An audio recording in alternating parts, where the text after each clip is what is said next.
está no momento que você subiu a Selic a 13,75 e o mercado está comprando que vai começar a baixar em junho do ano que vem. Precisa tomar cuidado aqui. Por quê? Porque a taxa de desemprego está 8,9%.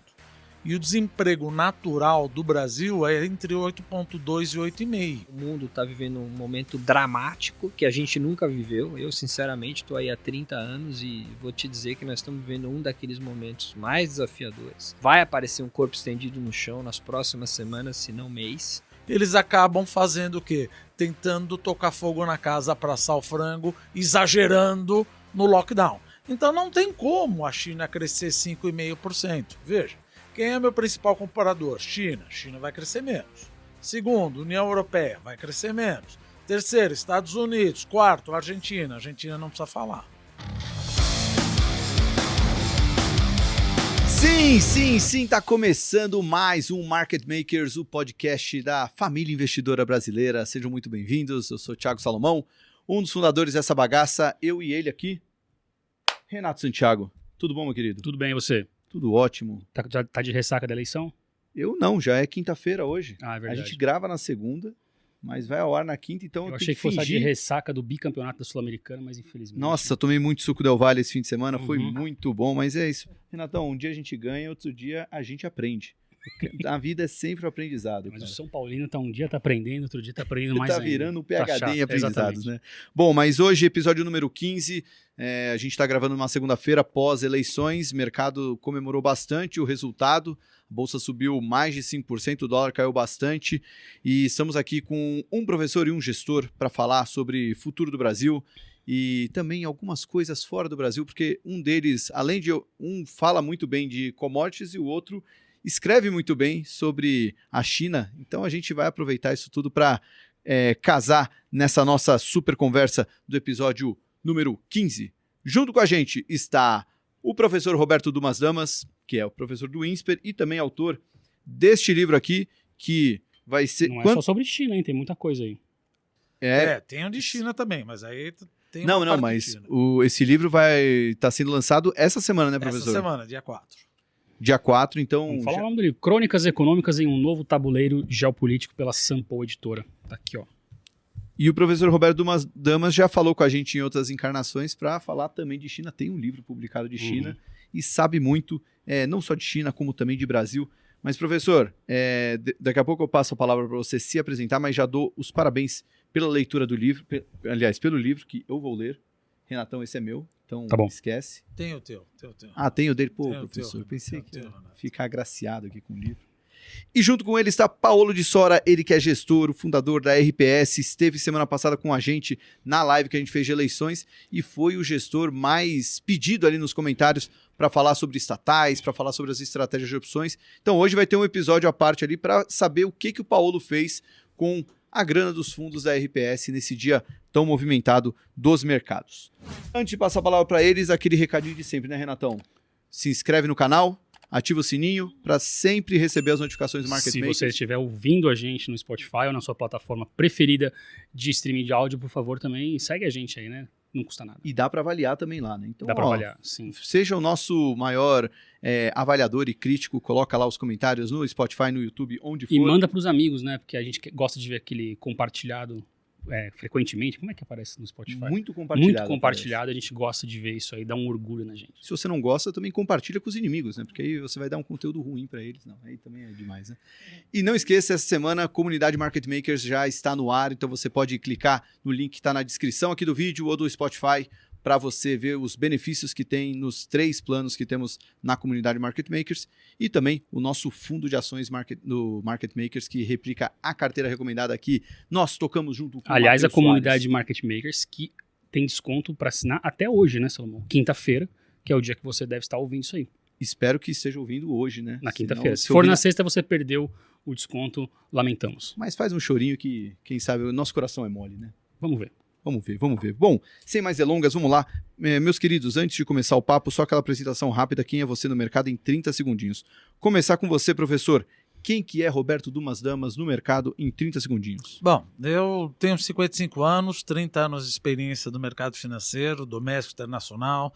Trabalhei no BS, trabalhei no Lloyds, trabalhei no Citigroup, morei 4 anos na China, trabalhei no Banco dos BRICS e sou professor do INSPER da FIA desde 1995 e às vezes dou meu espetáculo escrevendo alguns livros aí. Esse é o quarto. Esse é o quarto livro? Esse é o quarto livro. Esse livro é focado especificamente em quê, professor? Esse daí é uma coletânea de artigos que eu escrevi de 2021 para cá, principalmente relacionado com a guerra da Ucrânia, com a independência do Banco Central, com o teto de gastos e outras coisitas. Agora, uma coisa bacana que tem aí, você tem o QR Code das minhas entrevistas. Então, por exemplo, tem entrevista em outros canais, etc. Você coloca a tua câmera e vem entrevista relacionado com o assunto do capítulo correspondente. Ó, tô vendo aqui, ó, o QR Code para ver na Band News TV. Se você é preguiçoso, você já nem lê. Né? Já nem lê, já vai ver o negócio, já fica até para prosperidade. É óbvio. Ou você pode fazer os dois ao mesmo tempo, que aí você... E aí vão fazer o meia-culpa. Isso aqui foi escrito no passado. Então muita coisa mudou. Então, por exemplo, como a gente falava que o PIB vai crescer 0,5%, a gente tinha esse pensamento no começo do ano. Então eu também não vou profanar o que eu já falei. Claro. Então aquilo que eu escrevia que o PIB era 0,5%, gente, é o que estava valendo lá no começo de 2022, a expectativa do PIB. Aí você começa com o PEC das benesses, com liberação do INSS, liberação do 13º salário, o negócio fica anabolizado, tira o ICMS, cai a inflação, e aí o PIB ficou muito maior do que está acontecendo. Então é importante deixar claro o seguinte, o que foi escrito no momento ideal, foi naquele momento, ou seja, então tem coisas que furou, tem coisas que furou. Ou seja, não xingue o professor pelo que está escrito não aqui. Xingue. As coisas têm data e a análise Tem a que valia data, com o momento. foi naquele né? momento. Isso Foi naquele momento. Junto com o professor está Paulo de Sora da RPS. Paulo, bem-vindo à Casa Nova, né? O Paulo não tinha vindo ainda não presencialmente conhecia aqui. no Market Makers. Vocês estão cada vez mais chique, hein? Então. Parabéns aí. É legal, é chique, mas não rico, né? O pessoal sempre vem São e coisas fala diferentes, né? Muito diferentes. Mas, Já é o caminho, né? já é um caminho. Não, Caminho. até porque riqueza, a gente gosta das coisas que são intangíveis, né, Renato? É? A amizade, o amor, né? NFT? NFT também, Tá bom. importante. Mas, Paulo, para quem não te conhece, quem é você no mercado em 30 segundinhos? Bom, eu sou CIO da RPS Capital, uma gestora que está fazendo 10 anos aí no início do ano que vem. Estou no mercado também desde a década de 90, aí, 25 anos. Sou engenheiro de formação, economista, especialidade em ações, mas tenho também trafegado bastante no mundo macro. Mas acho que a minha expertise no mercado é tentar traduzir umas visões macro investindo em ações. A gente tem um grupo de sócios lá na RPS grande, tem vários gestores, vários fundos, e eu cuido de uma das caixas de um dos fundos, que é o nosso fundo mais antigo, estou oitando na parte macro, focado em ações desse fundo. Trabalhei com o Dantas lá atrás no BBA, e Deixa a idade para lá. então é um prazer estar aqui falando com vocês. Dois jovens. Dois jovens. E a gente não combinou isso aí, né? A gente tá muito bom nisso aí, né, Renatão? Você De vê, cara. fazer o momento Tinder do mercado. Você nem né? sabia Faz aquele disso, né? match Você nem aqui. sabia Não, disso. Eu já falei conheci- para ele devia que a ter gente tinha internet. trabalhado. Então, Lá mas no não 99. Mas quando eu te convidei, eu não sabia, né? Eu falei, 99. eu falei, só pra você saber, professor, vai estar um Mas tal o de BBA é Paulo. bem prolífico, né? Sempre tem gente aqui que passou por lá. O pessoal deixou sementes para todo lado. Lá no Rio tem a turma do Bahia, e acho que aqui em São Paulo tem a turma do BBA, a BTG também, óbvio. A turma da década de 90 aí. Paulo, antes da gente entrar em cenário, mercado, eu queria saber como é que você vê essa aceitação do varejão, né? Porque semana passada a gente fez uma live com 8 gestores, né? Uhum. E você foi lá o que a galera mais queria saber, interagir. E você não era um cara de varejo, né? Por muito tempo você foi anti-varejo, né? Atendendo muito mais family office, né? Fazendo a gestão para poucos clientes muito grandes, né? Como é que é para você, né? Agora tá aí junto com o varejo, você sabia que tinha essa habilidade de se comunicar com o varejão? Cara, a gente fez sell-side, né? Eu fiz sell-side muitos anos, aí 15, 16 anos fazendo sell-side. Então, acho que aprendi a me comunicar, era obrigado a contar a história de Brasil, mundo afora, e acho que uma das minhas características acho que é saber articular direito as ideias, até nos comitês de investimento que a gente constrói lá na RPS, você tem que aprender a debater, a defender a sua ideia. Então, acho que uma das coisas legais eu nunca tinha feito com o varejo, né? E acho que eu sou uma pessoa bem direta, e acho que isso facilita essa comunicação com o varejo. E como o nosso mandato é um mandato bem flexível, que eu não estou amarrado às teses, até me lembro um outro dia, aí alguém me falou, lendo uma carta nossa que a gente tinha escrito no mês anterior, que a gente estava com uma visão XYZ, e aí você foi ver a cota do mês, não tinha nada a ver com o que aconteceu, com o que a carta dizia, com o que de fato aconteceu. O nosso mandato do Total Return, lá que é o fundo que eu toco, é meio esse mesmo, mudou o cenário, muda de ideia, muda rápido de ideia, e acho que pelo fato de eu ter esse mandato, me permite, acho que arriscar um pouco mais nessas colocações assim gerais para o mercado, porque de fato daqui 30 dias pode ser que a minha posição esteja totalmente diferente daquela, e é meio que o que a gente faz. Legal que você já levantou essa bola para fazer a pergunta importante. A gente está gravando nessa segunda-feira, dia acabou, subiu mais de 5%, o dólar caiu, e na semana passada, quando você esteve na live com a gente, você falou de uma posição que o mercado poderia estar subestimando uma vitória, uma chance maior do Lula ganhar. Né? E até por isso você estava montando uma posição com puts de Petrobras, né? Porque o mercado ainda não estava precificando isso. Né? Veio o resultado bem diferente do que as pesquisas apontavam, até por isso que o mercado comemorou bastante, né? Não só pela menor distância do Bolsonaro para o Lula, mas também pela composição do Congresso muito mais não de esquerda. Né? Vou até usar um pouco, tem uma frente liberal, uma frente conservadora, uma frente direita, mas pouco alinhado ao Lula, né? E o que você fez hoje, nessa segunda-feira, nesse pregão que foi tão, vamos dizer, alegre para o mercado, né? A valorização muito forte da Bolsa, coisa que a gente não via desde 2020. Como é que foi o seu dia ali, tocando os fundos RPS? Olha, a gente estava com uma carteira meio barbell, no final os fundos foram bem hoje. O que quer dizer barbell, desculpa? A gente estava, por exemplo, posicionado em Sabesp, com o call de que em São Paulo o Bolsonaro ia vir bem melhor do que o mercado achava. E o Tarcísio ia acabar, se não na frente, acabou na frente, não era o nosso cenário de ele estar na frente, mas sim na frente do Rodrigo Garcia. Né? Acabou que foi bem mais e acabou estando na frente dos dois. Então a gente estava com uma posição em Sabesp, que a gente já vinha defendendo há bastante tempo, a gente comprou ela lá atrás com a visão, olha, está precificando aqui o pior cenário possível ever da Sabesp quando a gente comprou há uns 3, 4 meses atrás. Tem um novo marco do setor que incentiva a privatização. Tem 2 candidatos caminhando pela direita, um mais, um pouco menos, falando em privatização, falando em mexer com a companhia. A gente olhando o valuation, fala, pô, isso aqui não tem nada no preço. Né? Tinha rolado a transação com a Eletrobras, eu estava encaminhando a transação com a Eletrobras, que era meio que uma sinalização de que falar sobre privatização não é um tabu tão grande no Brasil, uma privatização que aconteceu aí sem nenhum ruído praticamente na sociedade.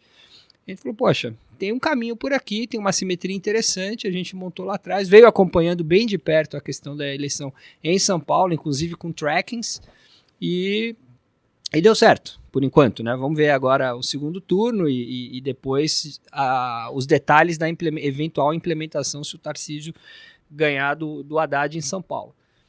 Mas olhando para a simetria, a gente continua achando interessante. Então isso aqui foi muito legal na nossa carteira. A gente não estava tão comprado em Brasil, a gente estava long e short mais nas carteiras, então a gente não pegou tanto na veio direcional no Total Return, no nosso long bias, no nosso long only sim. E o que eu fiz hoje, eu comprei um pouco sim de Brasil, no início do dia, fiz um pouco de long small 11 contra a Bovespa, que eu vi os dois ativos andando relativamente parecido, e acho que no relativo melhor estar posicionado em papéis domésticos nesse cenário que a gente está vivendo do que em exportadores que estão muito mais expostos ao que está acontecendo lá fora, e eu sigo pessimista com o cenário internacional. Então vamos comprar um pouco de Small 11 contra o Bovespa, que você acaba shorteando indiretamente um pouco de commodities e tal. Os bancos já andaram bastante no Brasil nessa bolsa recente. Acho que no relativo tem coisas domésticas que devem andar mais, tem mais beta a um cenário mais otimista que a gente viu refletir na curva de juro hoje, um fechamento importante da curva de juro, lá fora, mas aqui também importante. Então a gente resolveu aumentar um pouco de beta doméstico comprando small e vendendo Bovespa. Uhum. E um pouco foi isso assim que a gente fez. A gente tinha bastante estrutura de opção para baixo com puts de Petrobras e put spreads, e a gente também tinha para cima com call spreads de EWZ, com call spread de Bovespa que entraram em dinheiro. Só para entender, a gente começou o dia no Total Return com 5% de net comprado. As nossas opções entraram no dinheiro, engordou lá as opções, elas tinham 20%, 25% de delta, que é o que a gente gosta de comprar, sempre opção com esse nível de delta.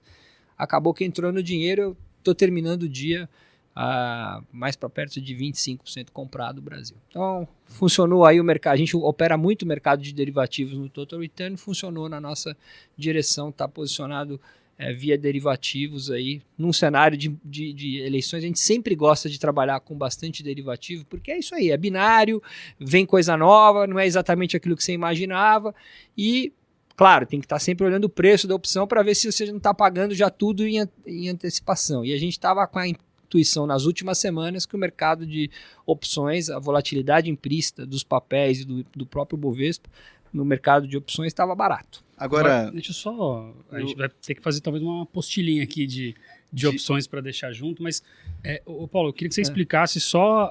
Você citou ali na semana passada, até agora, da questão de estar com a volatilidade baixa, e é por isso que você optou pelas opções. Explica mais ou menos isso.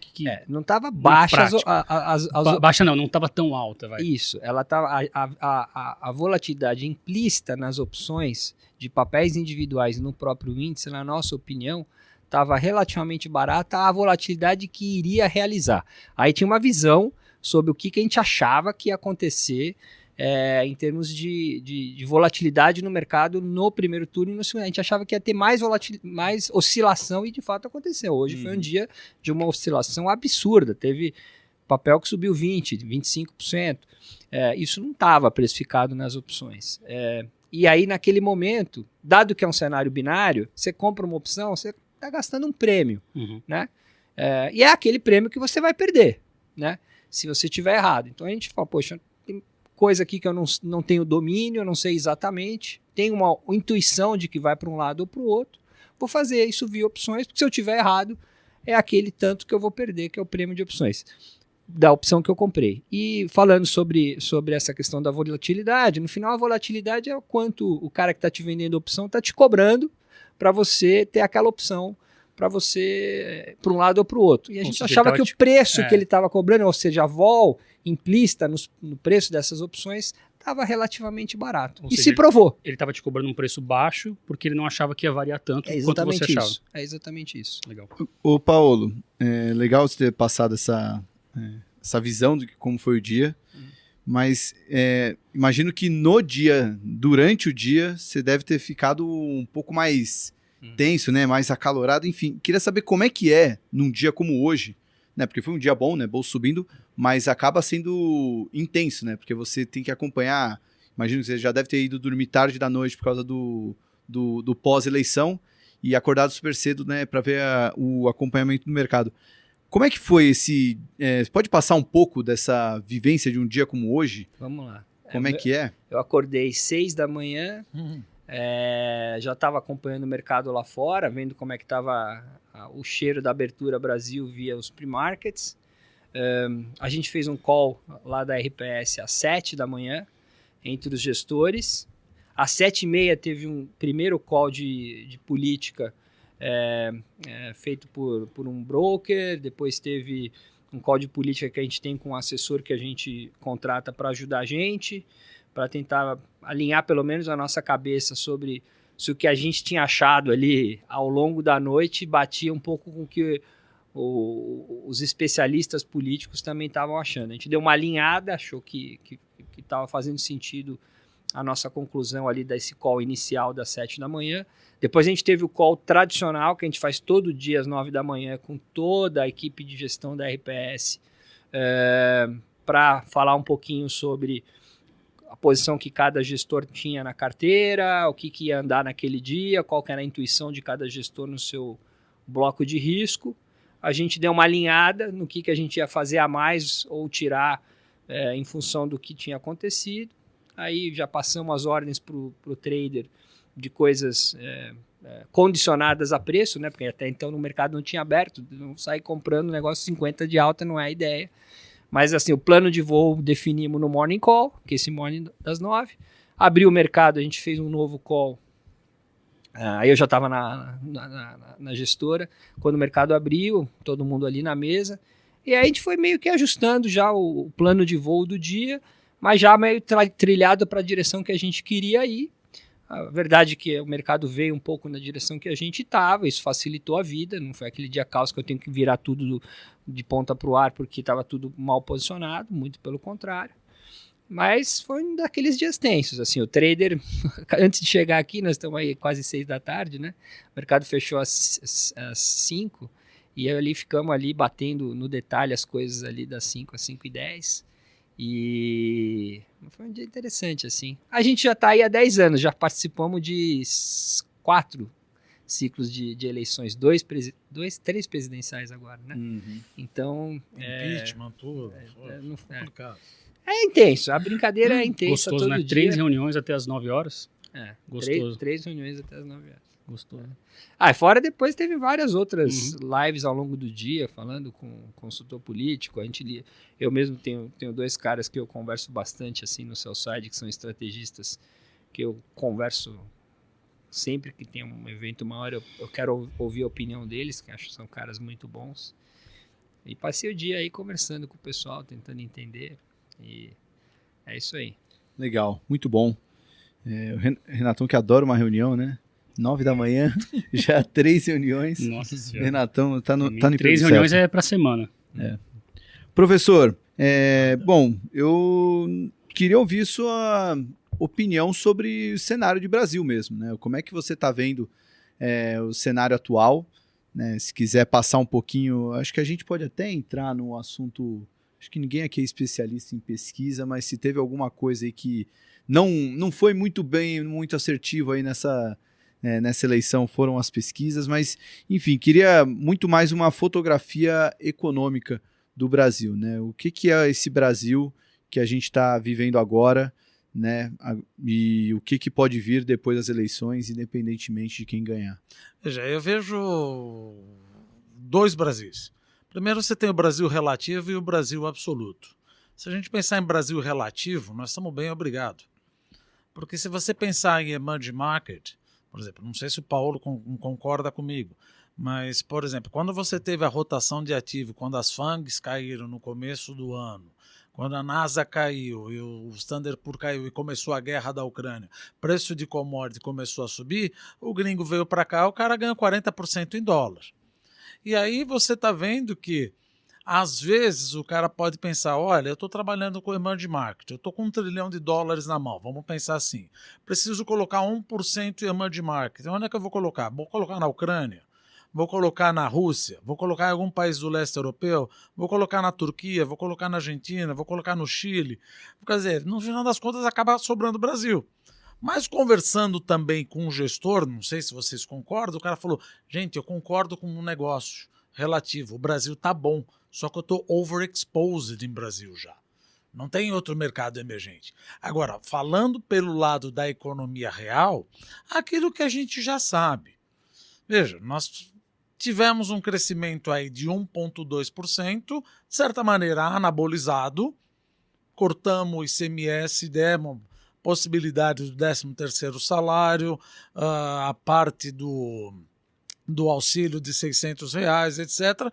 Então você está num momento que aí é importante deixar claro. Você está no momento que você subiu a Selic a 13,75 e o mercado está comprando que vai começar a baixar em junho do ano que vem. Precisa tomar cuidado aqui.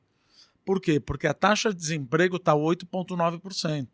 E o desemprego natural do Brasil é entre 8,2% e 8,5%. Então depende quem ganha. Aí vocês já vão saber quem que a gente está falando. Você vai querer abrir as portas da esperança de Caixa Econômica, de Banco do Brasil, de BNDES e aumentar o negócio de crédito, o desemprego pode cair muito rápido e ao invés da taxa de juros cair, pode voltar a subir. Porque veja, eu já estou próximo do pleno emprego.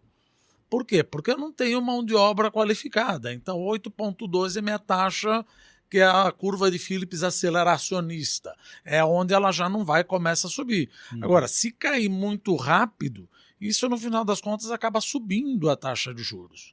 E por outro lado, você vai ver e fala, bom, então qual é teu desafio? Já entrando mais no teu desafio. Eu vejo principalmente 2 desafios. Primeiro, o mercado até, na minha opinião, comprou um pouco de festança da gastança fiscal. Se você fizer o cálculo aí do superávit primário, déficit primário, colocando um crescimento do PIB para 0,5%, o superávit no déficit primário para o ano que vem de 0,5% a 0,75%, isso vai te dar uma dívida PIB de 80,2%, vamos colocar 81%. O mercado parece que não está muito assustado.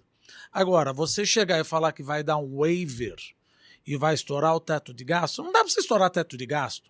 O teto de gasto está na Constituição.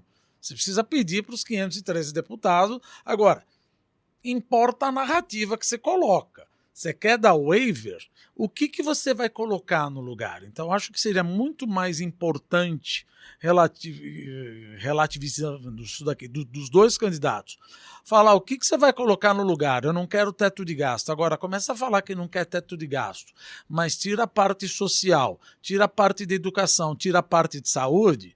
Gente, isso não é teto de gasto. Você não quer teto de gasto? Vai ter um superávit primário? Vai ter uma banda de flutuação de dívida PIB, que nem a gente tinha na época da meta da inflação, que é o que o Paulo Guedes está falando? O que você vai pôr? Então o mercado até compra isso daí. Mas você ainda tem um buraco enorme. Porque o mercado também fala, tá bom, você faz PEC disso,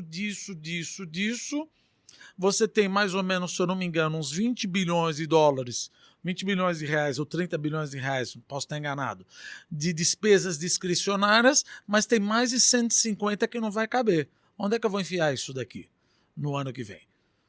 Eu vou ter que fazer uma PEC. E agora uma coisa interessante, que a gente sempre faz PEC para aumentar. E uma vez eu vi o economista, eu nunca vi uma PEC com um orçamento que eu tenho de 1,5 tri, você não dá para tirar nada. Você não tira nada, é só para gastar mais e mais. E aí é aquela coisa de economia. Se você começa a gastar como se não houvesse amanhã, e o governo, vamos lá, de repente ele se torna, quem entra, acaba se tornando uma geleia de um centrão que entra, veja, a curva de juros estipa. Então você vai dar dinheiro com uma mão e tira com a outra. Você vira essa palhaçada de novo. Agora, voltando para a parte internacional, eu concordo com o Paulo. Ou seja, você tem aí um problema, que é o meu arcabouço fiscal. Segundo problema, muito cuidado com a parte de crédito. Por quê? Porque o endividamento das famílias não está alto. Se você pegar endividamento das famílias, ele é misleading. Ele fala que o endividamento da família em relação à renda é 50%. Não é alto. Só que não é aí que eu tenho que olhar. Eu tenho que olhar o comprometimento da renda. O comprometimento da renda é 30%. Por quê? Porque minha taxa de juros é muito alta. Então, é muito alto, a inadimplência pode aumentar, o RAROC, o cara vai pedir mais, o PL, o Expected Loss, o cara começa a aumentar e aí você vai trazer um problema. Então, eu vejo o problema do Brasil 2. Primeiro, como você vai brincar com o negócio de crédito. Segundo, que isso pode bater no meu desemprego natural. Segundo, o arcabouço fiscal. Terceiro, a gente está vendo o que está acontecendo com os Estados Unidos. Os Estados Unidos está queimando pneu. Ah, mas caiu 2 anos. Veja, ele caiu dois trimestres, desculpa, mas em parte foi porque a importação subiu. Importação é uma contraconta do PIB. Agora, o que faz você importar, principalmente o que aconteceu no primeiro tri? Faz você importar é o câmbio apreciar e você ter renda. Então, os Estados Unidos estavam com renda. E no segundo trimestre foi que o estoque diminuiu. Provavelmente por causa do problema dos lockdowns da China. Você não recompôs o teu estoque.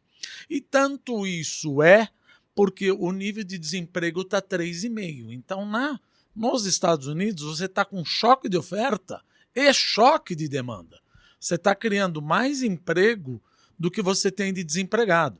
E se você pega o Federal Funds e o core do CPI, você vai ver que abre um bico de pato nunca aberto desde 1970. Então a taxa de juros vai dar uma pancada. no mínimo 4,5 isso daí. Está 3,25, vai tomar mais uns 4,5. Então é uma desaceleração. Vai ter uma desaceleração. Na Europa, vamos juntar, eu sei que nós estamos falando, podemos falar da zona do euro, dá até dó da Christine Lagarde. Nós estamos falando de 19 países, Portugal, Itália, Irlanda, Grécia, Espanha, Letônia, Lituânia e Estônia, onde cada um tem um nível de inflação. Que taxa de juros ela vai adotar? Poxa, mas não era nem para fazer uma zona do euro, porque não é uma área monetária ótima. Mas ela precisa subir a taxa de juros. Aí vem a Inglaterra, da Liz Truss, e o quase Quarteng, que quer aumentar os 45 bi, reverteu agora, mas que nem nós estávamos comentando, já viu ao que eles vieram. Soltaram um anúncio na quinta-feira passada, reverteram agora, ou seja, descobriram que barata voa. A libra esterlina voltou. Então você já vê que a Europa pega o Putin, que não vai dar o gás, você já vê que a Europa vai entrar em recessão também. Sobra a China. A China você está em inglês nos 3 Ds. Dívida, que é o debt, por causa da Evergrande, e o problema do Evergrande, do real estate, foi um self-inflicted, um autoimposto problema, porque o Partido Comunista Chinês, em 2020, colocou os chamados 3 Red Lines, que você não podia ter passivo acima do teu patrimônio líquido, dívida de curto prazo deveria ser igual passiva, etc. Então as empresas começaram a investir, a vender o borderô deles. E aí chegou uma hora que você não tinha mais o que vender. Aí veio a crise da Evergrande. E só que você usa justamente o real estate para fazer o país comprar. Então você tem o país crescer, porque é uma ditadura. Ditadura, a gente sabe. Política, economia e sociedade, em qualquer lugar do mundo é a mesma coisa. Se a economia vai mal, a sociedade reclama. Sociedade reclama, eu peço a cabeça do rei. Numa ditadura, não tenho que pedir a cabeça do rei, eu tenho que botar o tanque. Então, sempre quando você tem um problema econômico na China, você estabelece uma política de expansionismo fiscal para infraestrutura e real estate. Só que o real estate não dá agora. Outro problema, drought, que é a seca. A China está há 40 anos, teve a maior seca, isso beneficia o agronegócio brasileiro. E você tem o terceiro, que é o disease. Não dá para entender esse lockdown, principalmente Hainan e Shenzhen. Shenzhen você tem 20 milhões de habitantes. Teve um dia, uma semana, não sei, que você teve 171 casos. Gente, 171 casos para 20 milhões de habitantes decretaram 15% do PIB chinês está fechado em lockdown. Hainan, que é o Havaí da China, eles decretaram um lockdown. Então não adianta você baixar a taxa de juros, que você tem um medo danado. Até o IKEA, a loja IKEA, baixaram as portas, o cara fica com medo de sair e entrar no lockdown. Então você não tem política monetária que faça o cara consumir. O cara não quer sair de casa, e aí conversando, lógico, não dá para saber porque você não teve uma entrevista do Xi Jinping. Por que ele está fazendo esse lockdown? Aí você pode pegar conversando com os caras e falar, olha, parece que isso é muito mais subproduto do que o Mao Tse-tung fazia na época do grande salto à frente. Eu quero que a gente ultrapasse o Reino Unido em 5 anos, agora eu quero um lockdown, eu quero um Covid zero, e vamos combinar, Covid zero não existe, mas cada governador da província faz o que quer para entregar o melhor resultado para o Politburo. Eles acabam fazendo o quê? Tentando tocar fogo na casa para assar o frango, exagerando no lockdown. Então não tem como a China crescer 5,5%. Aquilo que o Paulo falou, eu estou descontente com o mercado. Veja, quem é meu principal comparador? China. China vai crescer menos. Segundo, União Europeia, vai crescer menos. Terceiro, Estados Unidos. Quarto, Argentina. Argentina não precisa falar. Então, esse motor que é meu X de exportação fica complicado para 2023. Ah, mas eu tenho o recurso dos 600. Não, o recurso dos 600 pau eu já gastei. Na margem, você foi para Disney, você foi para Paris. Você não vai 2 vezes, você já ganhou o teu negócio. Então, por isso que a gente precisa ver qual é o meu motor de crescimento para 2023. Porque é aquela coisa, você vai continuar indo para a Disney, mas você não vai 2 vezes para a Disney. Então, na margem, teu crescimento é 0. Vamos dizer, você foi 0 por causa do lockdown, ganhou 600 pau, etc. Tanto é por isso que o serviço está crescendo mais do que varejo. Você vai 0 para Paris, vai uma vez, vamos brincar aqui, cresceu 100%. No ano que vem, você vai mais uma vez para Paris. Teu crescimento na margem é 0.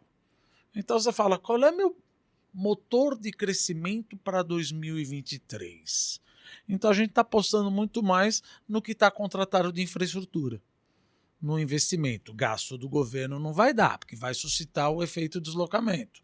Se aumentar o gasto do governo, a curva de juros estipa. Consumo, não tenho muito o que fazer, o desemprego eu estou meio parado. Vamos pensar no investimento privado, no que está contratado, talvez aí dê uma alegria que vá acima do 0,75, fazendo um pupurri aí de Brasil, Estados Unidos, China, Europa e por aí vai. Então, só sobrou o crescimento da infraestrutura, é isso? Não é que não é uma coisa que... O investimento em infraestrutura que não é uma coisa que o Brasil costuma fazer muito sempre, né? É que tem muita coisa já contratada, né? Uhum. Muita coisa já contratada desse ano, do ano passado, que pode entrar em operação. Uhum. Por exemplo? A parte do saneamento. Tá. Você tem muitos PPPs ainda que pode. Uhum. Mas há de se ver. O que a gente quer ver é, tá bom, você quer decolar o avião, cadê o motor? Cadê o motor? Então, às vezes, a gente acaba entrando nesse erro. Não, mas eu tenho o Auxílio Brasil. Não, mas você já gastou. Você vai gastar os 600 pau que você gastava, você vai gastar a mesma coisa. Isso não vai dar um delta positivo com essa coisa. G eu não tenho, X eu não tenho. O que sobrou? Vamos pelo I. Então, por isso que as projeções por PIB para 2023 não passa de meio. Quer dizer, eu preciso de um motor para crescer. E você falou no começo da resposta sobre um determinado candidato, você vai saber quem é, em relação ao incentivo aos bancos públicos de... Aí o juro sobe mais, acabou a brincadeira. Aí acabou a brincadeira. Porque aí se o juro sobe, eu quero reformular. Claro, eu já contratei o juro a 13,75. Subir a 15, talvez faça alguma coisa. Mas a gente sabe, economia básica, investimento varia inversamente a taxa de juros e a confiança num ambiente de negócio. Um ambiente de negócio onde se fala, eu não quero teto de gasto não precisa, eu vou fazer tudo para derrubar, porque quando eu era governo eu tive compromisso fiscal, aí fica difícil. Então é confiança no futuro e taxa de juros. Então, quando alguém fala taxa de juros vai cair, muito cuidado nessa hora. É claro, né? Porque economista, olha o que eu estou falando. A taxa de juros pode cair, pode subir. Ela pode cair. Pode ficar parada também. Ou pode ficar parado. Parece que nem, sem brincar, né? Mas falar análise grafista. Se romper, vai embora. Se não romper, cai. Não estou falando mal. Mas veja, se o cara chegar e começar a gastar, quiser abrir a porta da esperança, da Caixa, etc., tal, meu desemprego despenca de uma vez, o Banco Central Independente, ele fala, gente, ao invés de eu parar de baixar a taxa de juros, eu vou voltar a subir a taxa de juros. Só que isso não está no radar do pessoal. O pessoal fala, não, é 11,25. Você pega Focus, todo mundo batendo. Pode ser, mas também é aquela coisa, uma coisa que a gente aprende.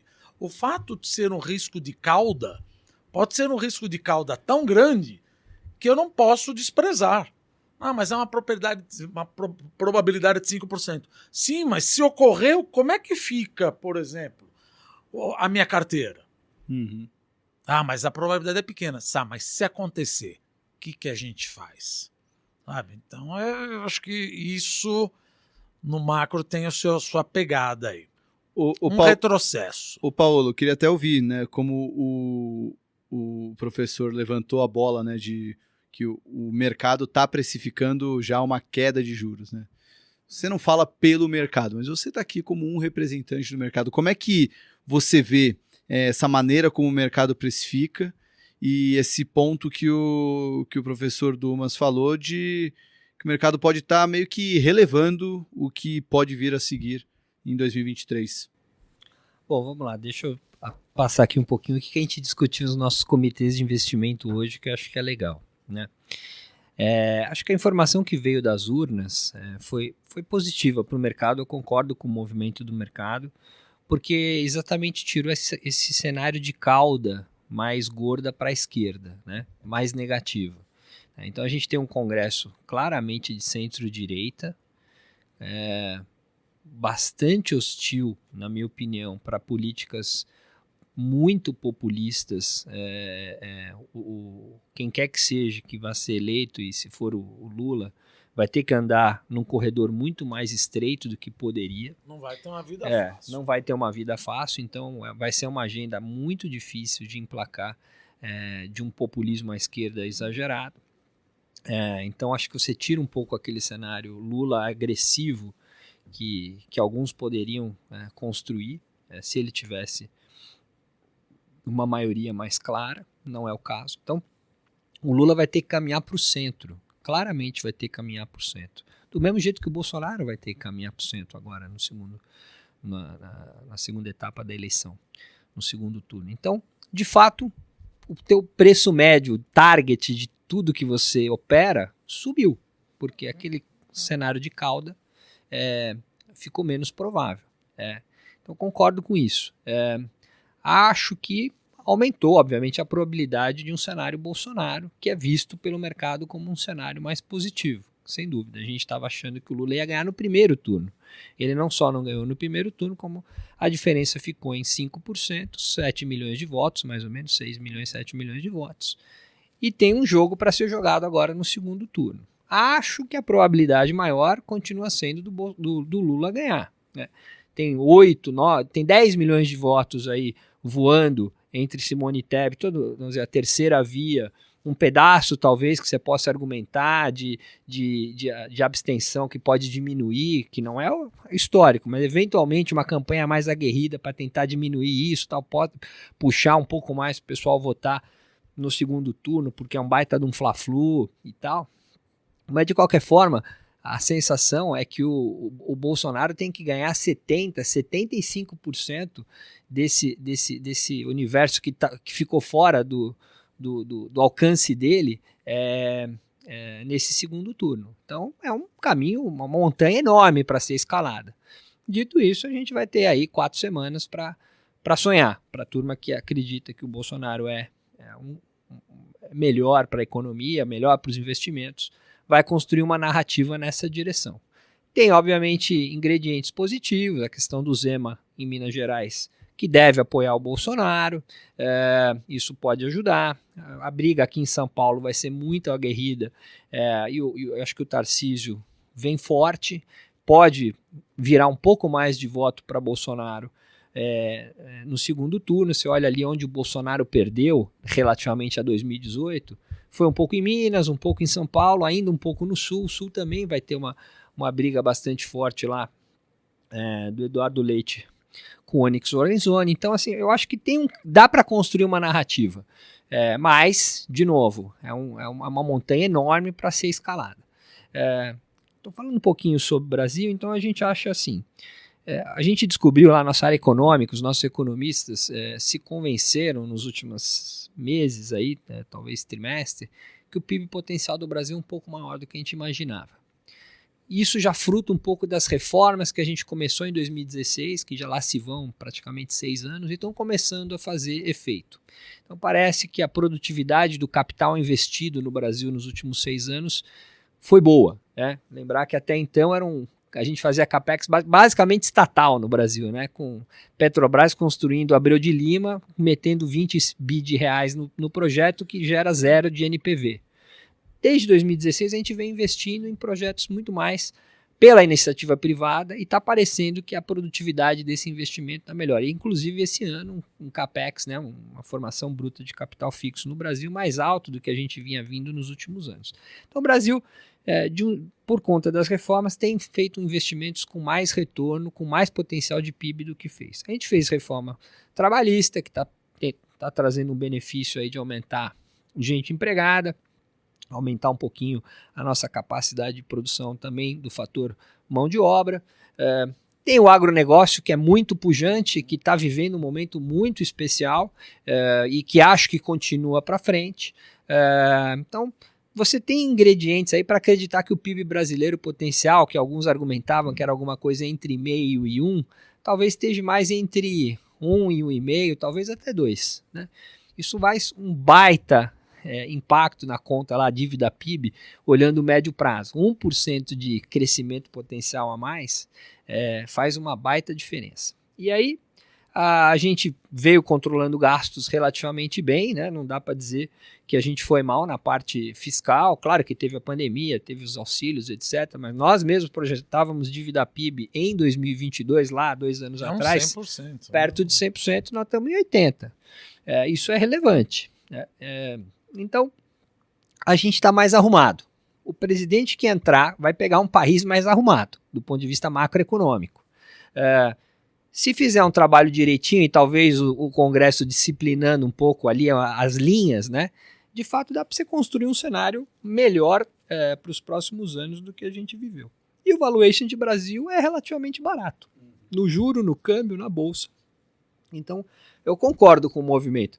E no mundo, no jogo do resta um, aí, que a gente está vivendo, infelizmente, no cenário global, de fato o Brasil...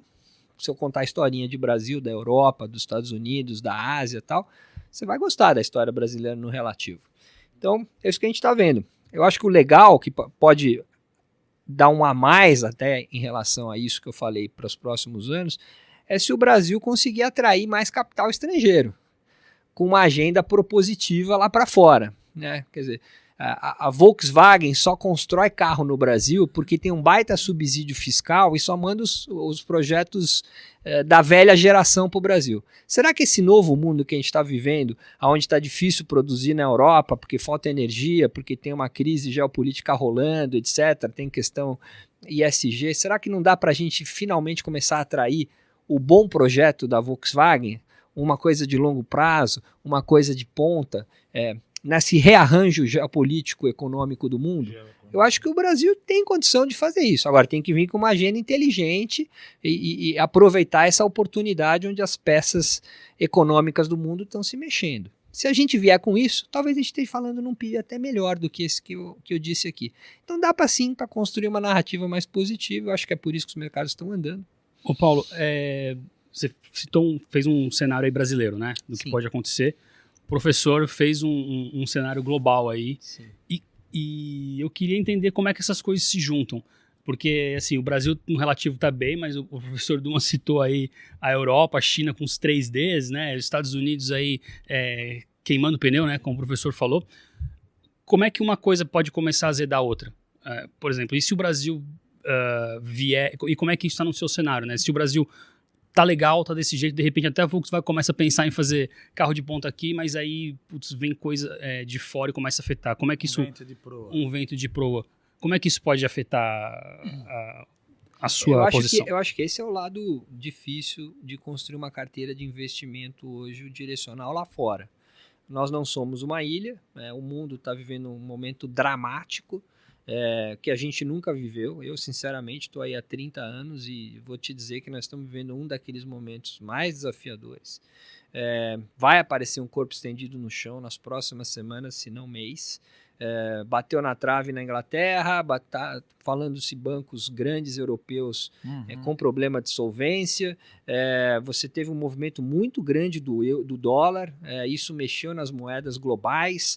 Isso está suscitando os bancos centrais e os tesouros a fazerem movimentos de QE novamente, num momento que a inflação está muito alta. Então, assim, o tabuleiro está desorganizado, está mega desorganizada a brincadeira.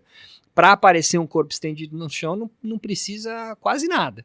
Eu acho que esse é o cenário complicado. Então, você tem, de fato, a Europa em recessão. Os Estados Unidos vai ter que desacelerar bastante, né? A gente projeta juro perto de 5%. Mas para resolver os 5, o PIB tem que desacelerar pelo menos aí uns 2, 3 pontos percentuais. Você vai ter que criar uma dinâmica importante de desemprego lá para desinflacionar o mercado de salário e também o mercado de serviços. Então vem recessão nos Estados Unidos, não dá para construir cenário de soft landing americano, isso é um wishful thinking total. Pega o histórico, pega 100 anos de história, com esse nível de inflação, com esse nível de salário, dificilmente você volta a sua meta de inflação, a sua inflação realizada na meta, sem jogar a economia numa recessão. Então, acho que vai vir uma recessão americana. Acho que é uma recessão que dá para organizar, ela não ser caótica, até porque os Estados Unidos, no relativo, é um bloco econômico razoavelmente organizado, independente em energia, tem a moeda do mundo, mas a gente vai viver uma desaceleração histórica americana nos próximos trimestres. A China, de fato, ainda muita dúvida, até acho que 2023 para a China é um pouco melhor. Eu compro a tese que a China acelera na margem, mas não vai ser aquela aceleração espetacular. A questão de housing veio para ficar. As casas que serão construídas o ano que vem tinham que estar sendo lançadas e vendidas agora e não estão. Então, assim, não dá para sonhar com housing bombando nos Estados Unidos, na China o ano que vem, porque não está acontecendo agora. É um setor de ciclo longo. Daí não vai vir. Da exportação também não deve vir muita coisa, porque o mundo vai estar comprimindo. A gente vai estar em recessão na Europa e vai estar em recessão nos Estados Unidos. Então, o mercado exportador chinês também não vai ser pujante. Resta a parte da economia doméstica ex-housing, que é consumo, que eu acho que essa parte vai legal, eles vão estimular esse lado da economia. Que estão estimulando. Já estão estimulando. Estão estimulando. Mas é difícil que salve pra caramba a lavoura. Então, assim, o PIB chinês hoje está a 0. Talvez seja um PIB de 3 o ano que vem, acho que sim. Mas é isso, é um PIB morno. Então o mundo vai estar hostil para investimento, hostil para ativo de risco, e aqui a gente vai ter que conviver com esse cenário. A boa notícia é que a gente é um país meio fechadão, né? Uma economia fechada, não depende tanto da pujança industrial do mundo. Claro, das commodities sim, mas commodity é menos elástica, né? Então, commodity o cara tem que consumir. Comida tem que comprar, energia tem que consumir. Aliás, uma das coisas interessantes que a gente está vivendo no mundo é os governos com uma política social-democrata tentando sustentar a popularidade, sustentar o consumidor, fazendo estímulos para fazer com que esse choque de commodities não impacte tanto a vida das pessoas, dando subsídios. Isso faz com que a demanda não se ajuste a uma realidade de oferta e o preço de equilíbrio é mais alto, mais inflação. O Brasil vai bem num ambiente de commodities mais altos. Eu compro a tese de médio prazo, não a de curto prazo, a tese de médio prazo que a gente vai viver um ciclo de commodities mais altos nos próximos anos por vários motivos. E, portanto, o Brasil, nesse quebra-cabeça global, de fato, está dentro desse grupo dos menos piores. Dito isso, muita atenção lá fora. A gente tem feito muito hedge no mercado internacional, porque acho que ainda o pior não passou pelos mercados. Então, lá fora, hedges no mercado internacional, aí seria... Short S&P, short bolsa europeia. Não estou tomado em juro, eu acho que o juro já foi bastante, pelo menos o juro longo eu acho que não abre muito mais. Mas eu acho que a atividade, EPS, né, o lucro das empresas ainda está super estimado, tem alguma compressão de múltiplo ainda por vir, principalmente o PIB fraco no resultado das empresas. Eu acho que ainda tem uma correção para acontecer lá fora. Mas aí o comprado está aqui em Brasil. E aí o comprado aqui no Brasil. Onde? Cara, a gente tem uma carteira bem diversificada, mas assim, a gente está hoje comprado em coisas que têm mais sensibilidade à taxa de juro. A gente compra a tese de que o juro no Brasil cai. Tem muita coisa já na curva, é verdade, mas a gente está com essa cabeça otimista de que no mínimo entrega isso, e entregando isso, ou até um pouco mais, esses ativos que são sensíveis à taxa de juros vão bem. Então, empresa de consumo mais discricionário, home builder, principalmente de alta renda com muita qualidade ou de baixa renda, algumas coisas de utilities, que são ativos de duração mais longa, que normalmente reagem muito mais à taxa de juros do que à atividade. Então a gente, assim, tematicamente tem uma carteira mais com esse beta doméstico, beta juro doméstico, né? Eu gosto muito de falar de macrofatorial, né? E esse é o grande macrofatorial hoje da nossa carteira. Aplicar juro via bolsa e os setores mais sensíveis à taxa de juro no Brasil. Dando uns nomes aos bois, quando fala de home builder de baixa renda, seria mais... A gente tem direcional, a gente tem a gente tem MRV, a gente tem até uma posiçãozinha em Cury, que é uma small cap, a gente não costuma comprar muito small cap, mas está executando muito bem. A gente tem um basket de construtoras de baixa renda. Aí no varejo seria mais o quê? Varejo vestuário? A gente ainda não foi ali para a loucura master, a gente está no meio do caminho, então...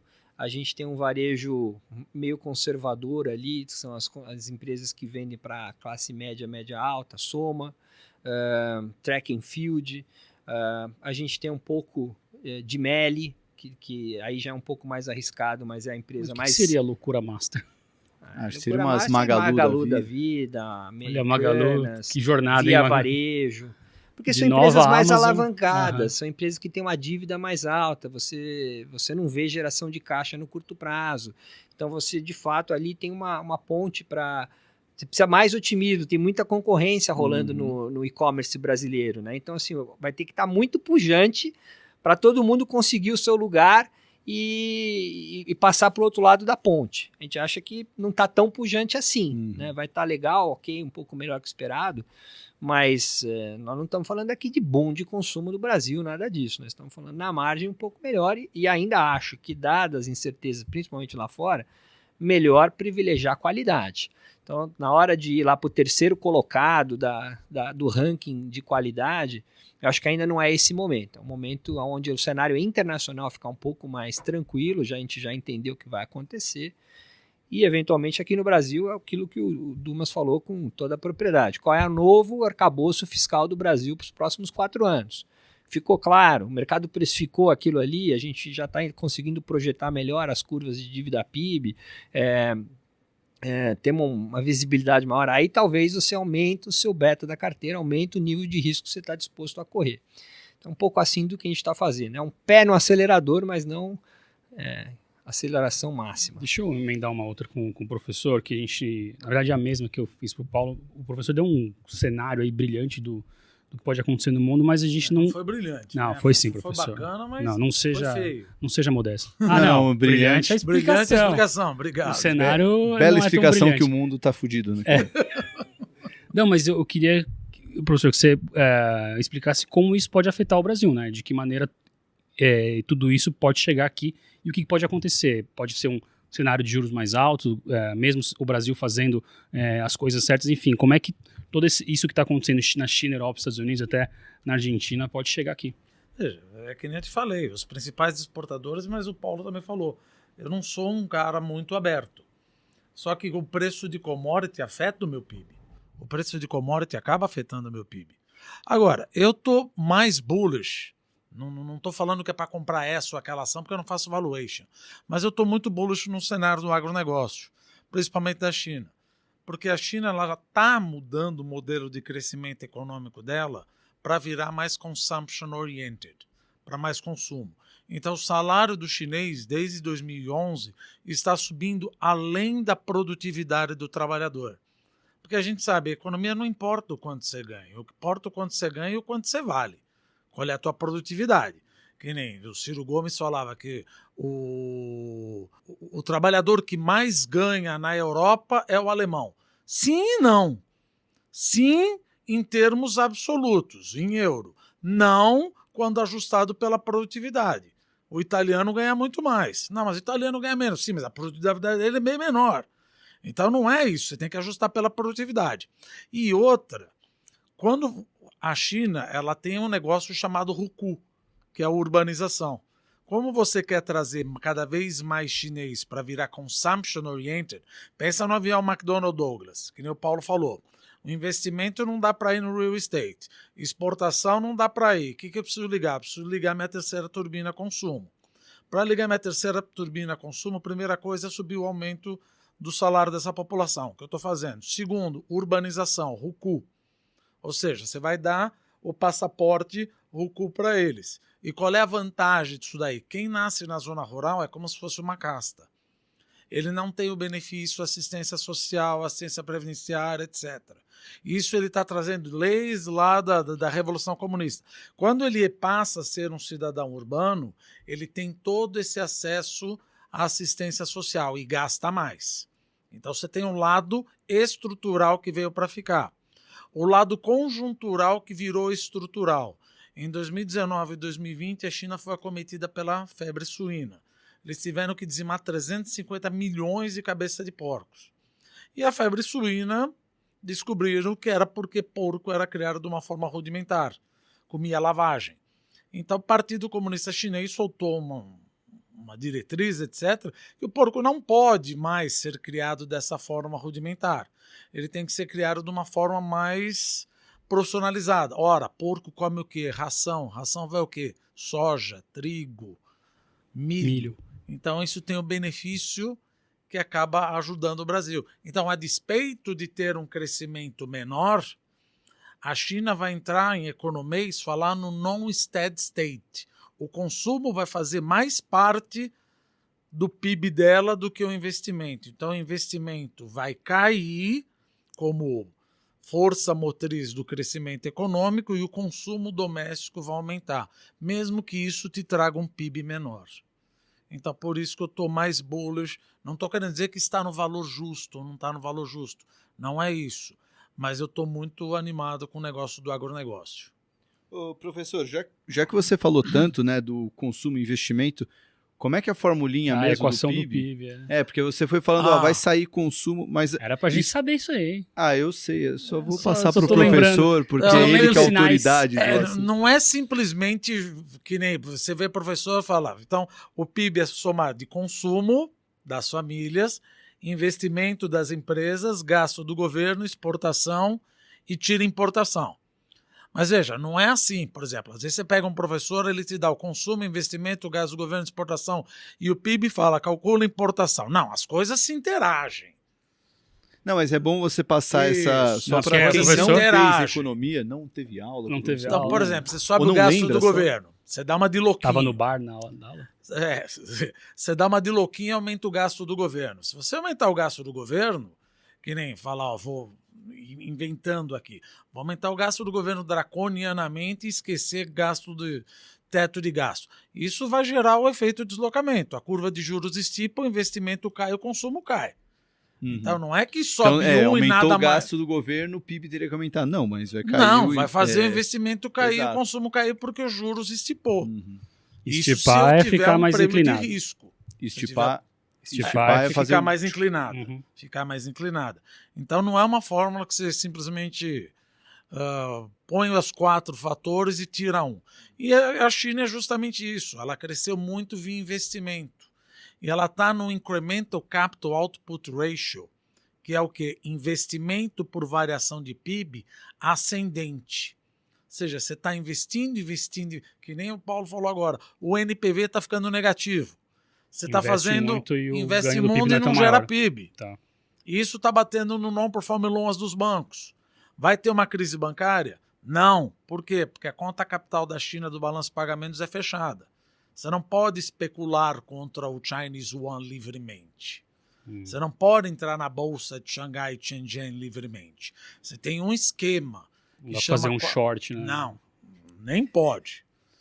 Então, por exemplo, você Ó, tem a cara o do weight Paulo share. já ficou, putz. Nem é prudente, Que né? pena. Você tem limites para isso. Mas o limite não é que nem a bolsa de Hong Kong. Estamos falando da bolsa de Xangai e Shenzhen. Tanto é que esse era um dos motivos da gente ir lá. Ou seja, você não podia tomar um offshore loan. As empresas não podem tomar offshore loan. Ela tem que tomar dinheiro aqui dentro da China, e o banco que dava uma stand-by LC para garantir isso daí. Como Então é que não vai ter esse crise bancária na China, apesar de os bancos piorarem com non-performing loans por causa justamente do real estate e também por causa da parte de que vai ter mais repressão financeira. Só um no perform loans, o que é? É dívida podre. Tá. Dívida podre. Tem uma pergunta que veio de um dos membros da comunidade do Market Makers, que é um dos benefícios para quem é membro da nossa comunidade, é poder mandar perguntas para os nossos entrevistados. É como se fosse um superchat. É um superchat. Só que como não é ao vivo, né? Então ele Exatamente, é manda um superchat enviado por... É uma pergunta sobre China, do Carlos Carvalho. Mas antes, professor, conta o que você fazia lá na China. Você morou por quanto tempo lá? 4 anos e depois eu fiquei Eu não sabia que existia esse emprego, né? Secondie. O que é o secondie? Eu fiz essa cara quando falava, você vai ser o secondie. Eu não entendia. Secondie, você é um cara emprestado. Então eu trabalhava no Itaú. Emprestado. Emprestado. Não emprestável. Não emprestável. Ofendeu Tá o convidado. Não, é que é emprestado. Mas Tudo um cara bem. emprestado. E aí o cara do Emprestado. Banco dos BRICS ligou lá na época do Itaú, perguntou se tinha alguém que trabalhava na área de risco de crédito, eu, que tivesse morado na China, eu, e se toparia morar mais 1 ano na China. Eu falei, pô, fechou. Será que tem 2 pessoas com esse currículo? Acho que não. Mas sou eu vou. E o Cândido Bracho, que eu tenho muito apreço, um gentleman, perguntou, Dumas, você se importa? Eu falei, não, adoraria.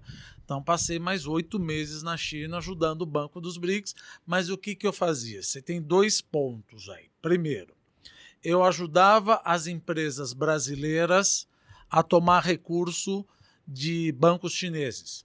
Como eles não podiam tomar offshore loan, tomar dinheiro do exterior, eu precisava pedir para o Bank of China dar dinheiro para uma empresa brasileira. Só que o Bank of China, ou Industrial Commercial Bank of China, não queria correr o risco da indústria daquela empresa brasileira. Então, eu dava uma stand-by LC para o Bank of China, uma garantia para o Bank of China. Falou, se essa empresa brasileira não pagar, eu te pago. Um fiador. Um fiador. E eu era contra-garantido no Brasil. Só que isso não enchia a barriga. E o que aconteceu depois de 2008? Enche a barriga sua. Não enchia a barriga porque não dava dinheiro, que você não dá muito spread isso daí. Em 2008, 2009, 2010, o que aconteceu?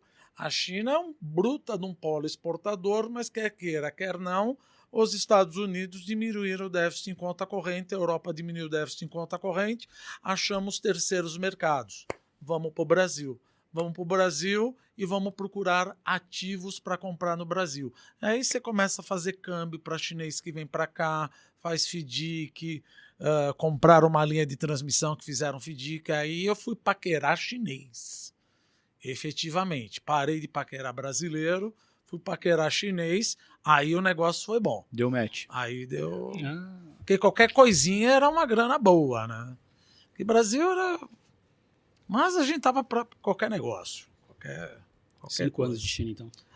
4 anos, depois mais 8 meses. E a minha filha foi feita na China, made in China. Olha só.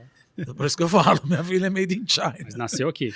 Não, foi made in China. Só E aí nasceu tem- China. tem- tem cidade- Nasceu aqui. Ah, tá. Foi só made in China. E Duma tem cidadania, alguma coisa? Não, né? não, Eles não dão não, nada não, disso. Não, lá. não Não dão. é que nem Estados Tem que ter Unidos. sangue. Entendi. Tem que ter sangue. Mas também cidadania. Chinesa também. não Aí sei. tem que pagar imposto lá, né? Não, aí Vai one vir um child cara- policy. Bom, já- complicado. Um dia vamos ter que Agora fazer era um papo, two child policy, three child policy.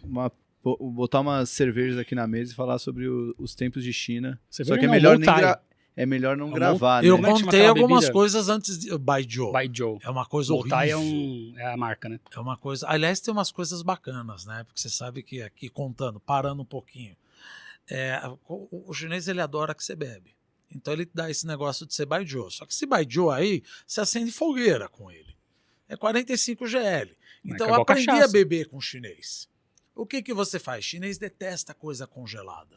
Então a hora que você chega no banquete, porque você precisa fazer o guanxi, você pede já 2 cervejas e manda botar no congelador. Aí você fala, agora você vai beber como brasileiro e dá aquela virada. Aí fala, não, muito ruim para minha saúde. Acabou o jantar aí. Então você não precisa tomar. Mas aí não porra. sai negócio, né? Não, vai sair negócio. Ou você toma como eu tomo e eu tomo como você toma. Ou então Vamos- ninguém toma como ninguém toma. Ninguém toma como ninguém toma. Eu não vou estragar meu fígado para tomar uma 45 GL que fica... É um horror. É um horror. O negócio já te dá azia a hora que ele passa pela garganta. Mas você sabe que a gente foi pesquisar, né? Se dava pra comprar aqui no Brasil. E Dá, é caríssimo, mas é caríssimo. É caro, É. Ele tá te tratando bem, mas eu também trato ele bem quando eu dou uma cerveja bem gelada. Na academia eles têm água quente para tomar, pô. É outro planeta. É outro planeta. É uma coisa bacana. Bom, Mas trazer, chega, eu não quero nem Por pra isso você ficou Sorocaba só 5 mais. anos, né, professor? Não, já tá bom. trazer a Tá bom. pergunta um pouco mais séria do De quem foi? Carlos Carvalho, Grande Carlos. nosso membro da comunidade. Ele falou, Dumas, professor Dumas, acabou a China do Xiaoping e está reiniciando a China de Mao com o Xi Jinping, que é mais centralizada e menos liberal? Obrigado. Sim e não. como um bom professor de economia. Sim, acabou a China de Hu Jintao e Li Keqiang, que é muito mais liberal.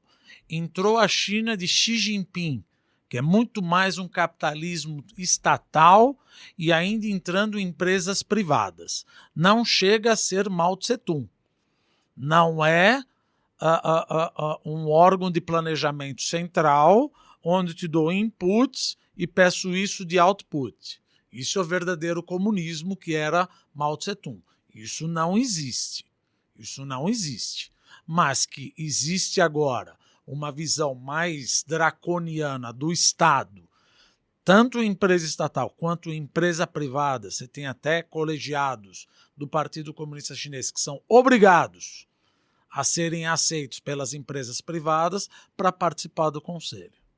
Então está ficando uma coisa mais fechada. Essa é a vertente de Xi Jinping, muito mais pensando no socialismo do século XXI. Mas não chega a ser... Muita gente... É hora de arranjar haters, sabe? A hora que você fala, a China não é comunista. Lógico que é comunista. Gente, como é que um país é comunista? Você tem 2 bolsas de valores e 19 trilhões de dólares. Como é que você tem um país que é comunista que você tem a ZTE, Alibaba, Huawei, Cherry Motors, Foxconn, Agricultural Bank of China? Me dá uma bolsa de valores que tem em Pyongyang, na Coreia do Norte. Não tem. Então, só que existe uma diferença aqui. Quem domina a política é o Partido Comunista Chinês, e isso vem lá do massacre da Praça da Paz de 1989, quando Deng Xiaoping falou, olha, você está fora, vamos voltar ao maoísmo. Deng Xiaoping falou, não, então deixa vocês Partido Comunista, mas vamos fazer o quê? Vamos chamar economia capitalista? O Partido Comunista falou, olha, chamar a gente de capitalista não fica bem. Foi quando Deng Xiaoping cunhou a frase, não importa a cor do gato, desde que o gato pegue o rato. Você quer um nome? Quero. Então põe aí, economia socialista com características chinesas. E vamos ficar ricos. Quando ele falou, to get rich is glorious. E para com essa encheção de saco de saber como é que é o nome. Que ele quis mais ou menos dizer, chega, vamos ganhar dinheiro. E aí ela está aí com um PIB desse tamanho. Não dá para comparar ela com Coreia do Norte, né? Então, geralmente, aqueles bem mais desavisados falam que a China é comunista. Não, ela é ditadura. Existe uma diferença da forma de produção do que é o governo. O governo é ditatorial, isso é verdade. Assim como você tem ditadura de esquerda, como você tem ditadura de direita. Eu estou pensando num corte aqui do professor. A China não é comunista, vai fazer um sucesso no YouTube. Vai. Vão me bombardear horrores. Meu. Péssimo corte esse. Mas se me permite só acrescentar um ponto aí na pergunta do Carlos, né? Ele está falando isso no contexto de que o Xi deve conseguir um 3º mandato, continuar talvez até pegar um 3º mandato para sempre aí no comando da China. O que isso quer dizer do ponto de vista econômico para a China e até para o Brasil, né? Porque o Brasil e a China têm umas ligações comerciais. Isso está escrito até no nosso livro, aproveitando o jabá aqui. Qual página? Está na parte que eu falo de China, que existe um interesse num dos planos quinquenais da China querer investir cada vez mais em inteligência artificial. Por isso que ela deu o crackdown em empresas que não eram de inteligência artificial. Por exemplo, no ByteDance, que controla o TikTok, na Tencent, no Alibaba, mas aí foi por causa do Jack Ma, etc. Mas não fez nada na ZTE e na Huawei. Então ela sabe que a próxima briga geoeconômica, não geopolítica, que aí vai ter a parte de Taiwan, se dá justamente na parte de inteligência artificial. Que é o que ele fala, aquilo que a gente... Porque não é assim, isso é uma narrativa que eu tenho. Uma narrativa que a gente parece que é normal, que nem nós estávamos conversando antes.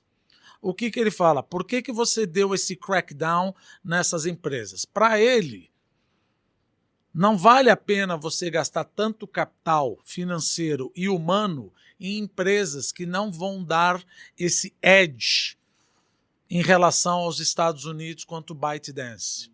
Então ele faz até uma comparação. Vamos supor que nós estamos na Segunda Guerra Mundial. Você gostaria que tuas melhores cabeças e teu capital estivesse na Cornflakes? É melhor você estar no projeto Manhattan, pô. Nós estamos num tabuleiro geopolítico. E eu estou pensando em invadir Taiwan. Então eu preciso ter essa liderança também em semicondutores. Então você tem um lado geopolítico, geoeconômico, que deu esse crackdown nessas empresas aí. Achou aí a página, Renato? Achei. A partir da página Poxa, achou a 125. página? Não, tem a seção aqui de China, bom, 125, mas eu acho que está na página 147, que tem aqui o 5G, Huawei. 5G, Huawei, o crackdown. Isso, acho que é por aqui. Então tá por aí. É isso aí. E tem as entrevistas também. Olha lá quantas entrevistas. Bom, já dá pra ficar um expert em China. Oh. Renatão, temos mais alguns minutos. Quer ir pro ping-pong já? Vamos pro ou- ping-pong. Senão os alunos que estão esperando o professor Dumas nessa segunda-feira, Tá, eu 7h30, vão ficar sem aula. só vou fazer então uma última pergunta antes do ping-pong. Queria saber, principalmente do Paolo, que interage mais com a turma do mercado. Acho que eu, como produtor de conteúdo, /jornalista, /blogueirinho, sei lá o nome que é dado a isso, mas é a minha terceira eleição presidencial, quarta eleição, né, presidencial, mas eu acho que é a eleição que eu estive mais próximo dos gestores, de quem toma a decisão, e eu senti nessa eleição muito mais do que na anterior, porque era um cenário muito mais claro, né, de quem era bom e quem era ruim para o mercado, né, aquela coisa de se o Haddad ganhar, a bolsa despenca, se o Bolsonaro ganhar, a bolsa dispara, né. Nesse ano a gente está vendo um cenário, pelo menos para o mercado, estava até mais calmo antes das eleições. Não sei se é porque o cenário externo preocupava mais do que o interno, mas enfim. Mas fora do mercado, um cenário mais tenso, né? Como é que foi para você essa eleição, né? Como é que você sente, você, seus pares, enfim, o clima desse primeiro turno de eleições? Eu acho que eu concordo com você, assim, para a turma da economia, até pro gringo, né? Eu tive em Nova York aí semana passada conversando com bastante investidor estrangeiro, aí a turma que faz o que eu faço lá fora e olha Brasil e gosta de falar com o gestor brasileiro.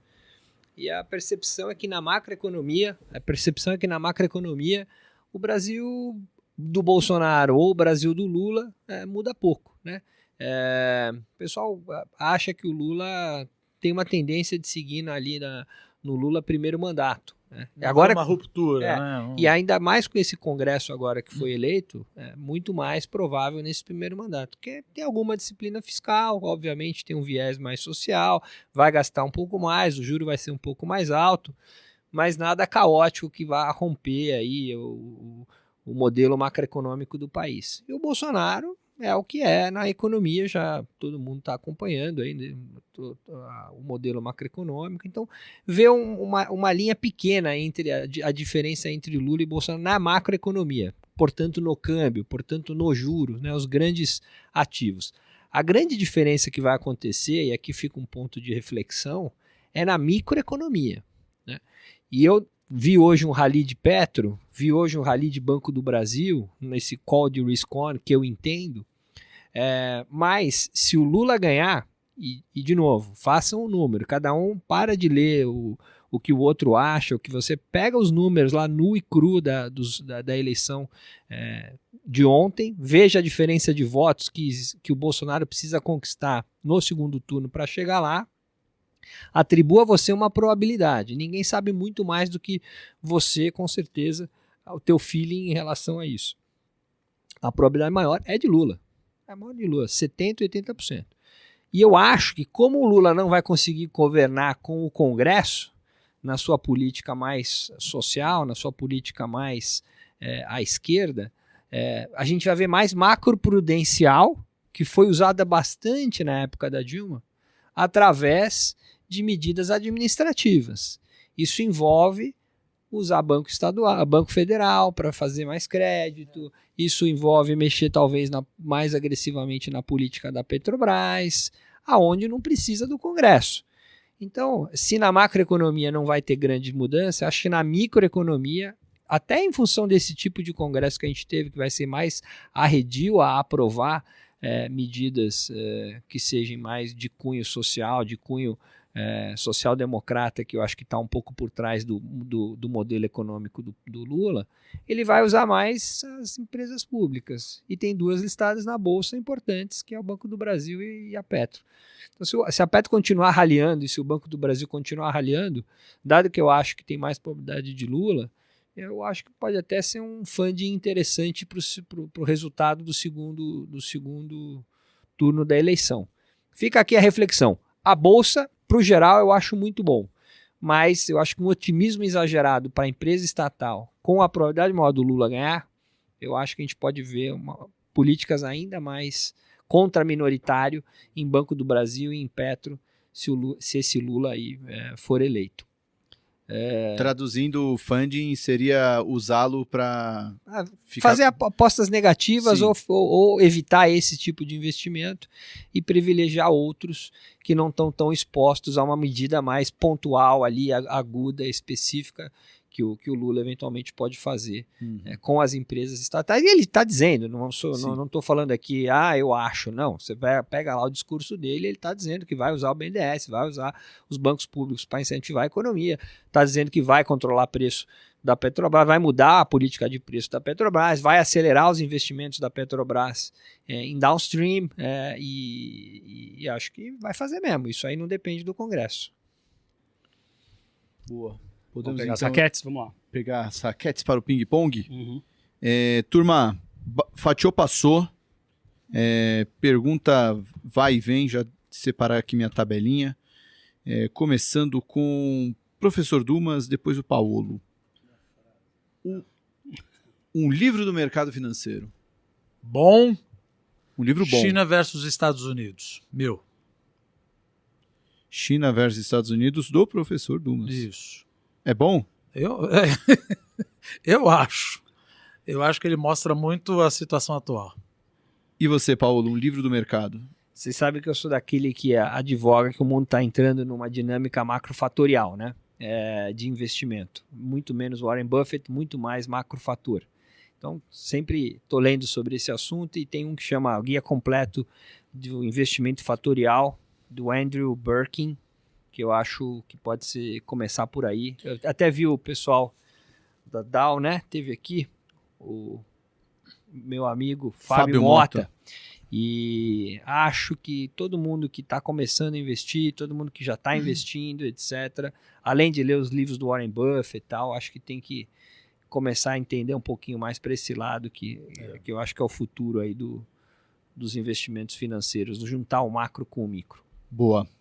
E um livro de fora do mercado, agora com o Paulo, depois o professor. Fora do mercado? O livro que eu mais gostei de ler, assim, historicamente, é O Físico. A história de como é que começou a medicina no mundo.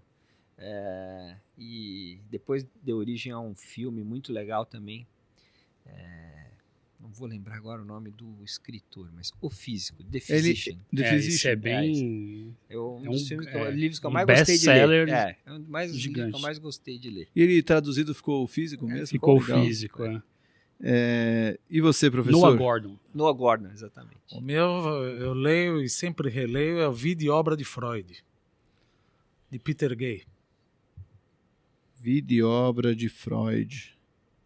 Agora... É a primeira vez... Só livros nunca antes citados. Né? Maravilha, muito bom.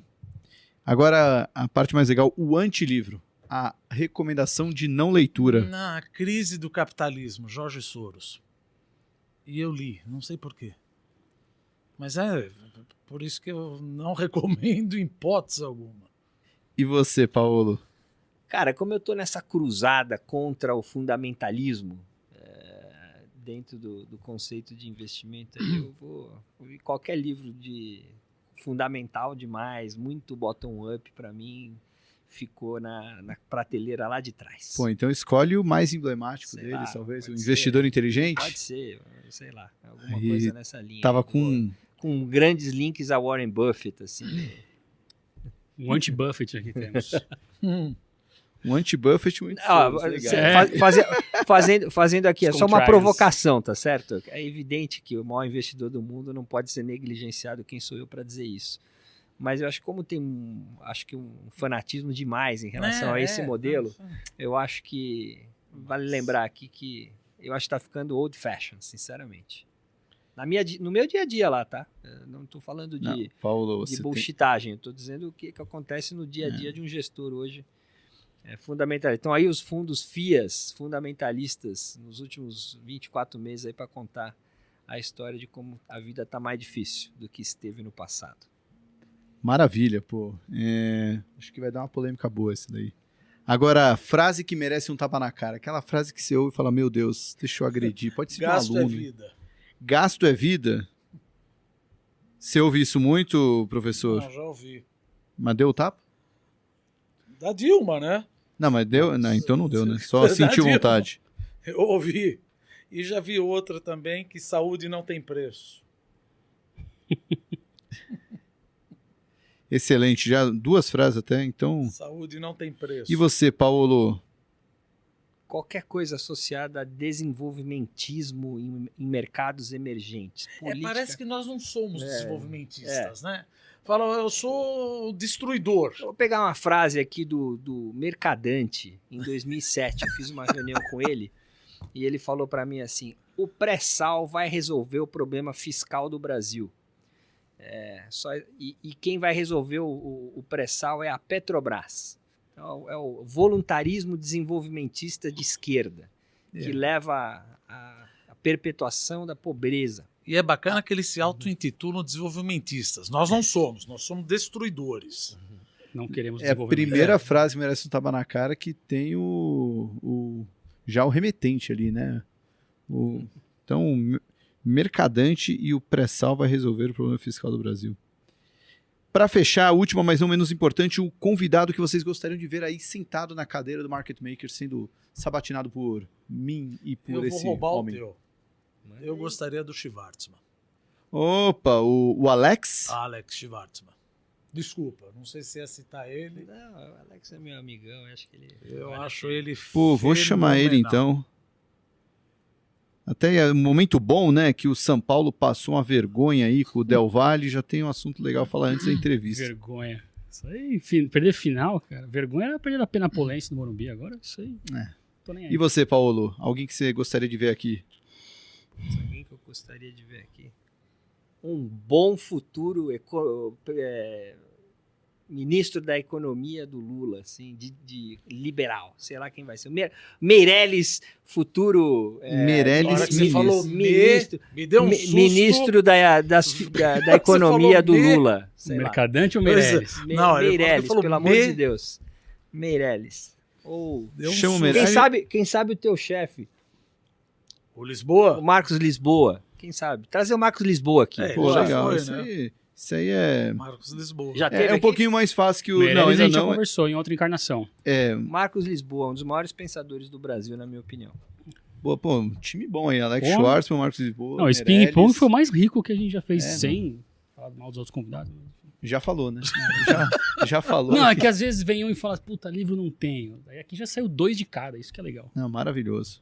Bom, gente, quero agradecer. Foi um dia atípico. A gente conseguiu um horário diferente para gravar. Vocês vieram aqui, deram aula. Professor Dumas, como sempre, dando uma aula de economia global e agora com o livro dele, Crônicas Econômicas e um novo tabuleiro geopolítico, está em... Como é que eu consigo esse livro, professor? Já tá consigo. Já, como vai sair o programa na quinta-feira, já tá na livrarias. Amazon, já tá nas livrarias. Boa, então já está na Amazon. O link você pode pedir pra gente, pro professor, ou dá aquele famoso Google, né? Que aí Você não faz aquela pergunta, onde eu compro o livro? Gente, procura no pois Google. é, né? Onde eu compro o livro?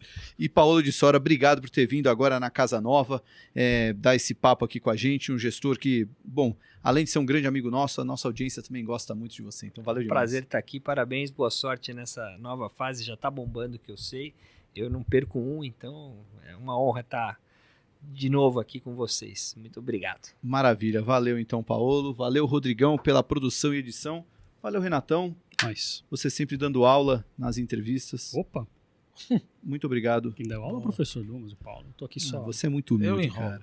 Na semana que vem temos mais um episódio aqui no Market Maker, sempre às 18 horas, no YouTube e no podcast. Não deixa de se inscrever para ficar sempre ligado nos próximos episódios. A gente se despede aqui, tenham todos uma boa semana e tchau!